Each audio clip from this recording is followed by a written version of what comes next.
Recently, I've been going through the 30 Days of Photoshop, which is free on flearn.com with Erin Nace. So they are absolutely wonderful tutorials. One of the catches is that Adobe Camera Raw has changed pretty significantly since these were recorded. And so here's a few of the things that you might need to know to be able to complete them, and also to kind of show off some of the new features. So first is knowing that Adobe Camera Raw opens different files than JPEG or PNG. So one would be an ARW, another kind would be a DNG. So if you want to open more than one image at a time, you need to select them both from your Finder, and then you can drag them directly to Photoshop, and it will load them in a pop-up window of Camera Raw, and you can see this is 15.51. And then you have both your images in your film strip, which you can turn on and off from the icon here at the bottom. You can see before and after for each photo. Well, that's the default settings, and this is cycling before and after, which I haven't done anything yet, but that's how you could see your adjustments as you make them. All right, so some of the most important changes is that there used to be tools across the top, and they would have brush and more standard tools that you were used to in Photoshop. And now these are aggregated in the right, and you're going to find the most useful tool is under Mask. When I click Mask, it changes, well, there's multiple ways. When I just click Mask here, I get this additional pop-up window. From here, the blue icon creates a new mask and lets me select the brush or the linear gradient. These are both used really commonly, and now they are kind of multiple steps in to be able to access. There's also new AI options, so selecting subject, selecting sky, selecting objects, and these are all automatic.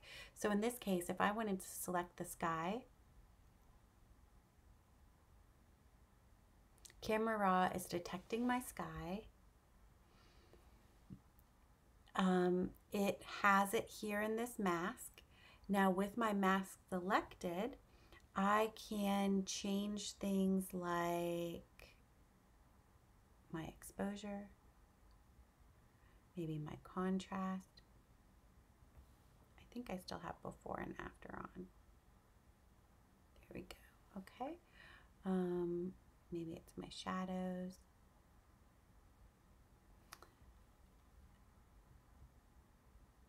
Have this mask. You can add and delete. If it's selected, you can even just click delete on your keyboard to remove the layer.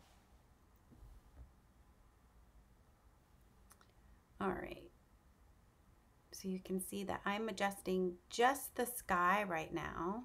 Oh, when I have my mask selected, I'm adjusting just the sky, not the mountains. If I want to now adjust the mountains or something else, let's say I would use the brush. This time I'm on a new mask. I would brush just over the place that I want to adjust. Maybe it's right here. So wherever I've brushed over, you can see my overlay is set to red. You know, I can change the exposure of just that area. And it's creating multiple layers that I can turn on and off visibility just like you would in Photoshop. All right, so that's the mask panel. You can also click M on your keyboard, and this brings up, let's see, the mask panel there. All right, so that's how you do brushes, mask, your masking layers, and your gradients. In Photoshop now, if you're using a JPEG, you can still take advantage of this new RAW editor. So first thing, when you bring in a JPEG, you're going to have a locked background layer. You can click the lock icon to unlock it. Control click, right click, convert to smart object. This will allow us to have a smart filter. So now under filter, we have camera raw filter. This is going to bring up our JPEG image in the camera raw. It will allow us to make changes.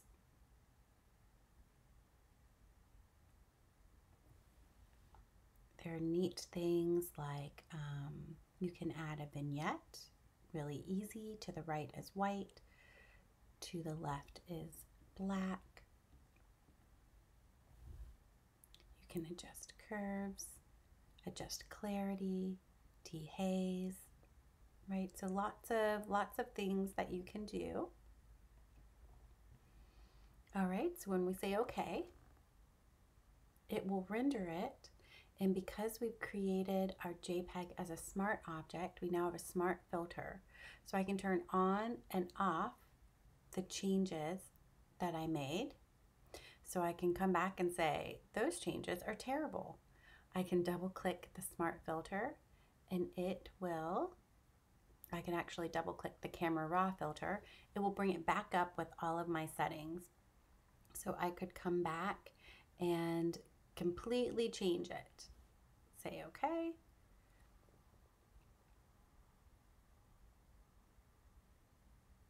So this is a really beautiful way to non-destructively use the features that are in Camera Raw for a JPEG as well.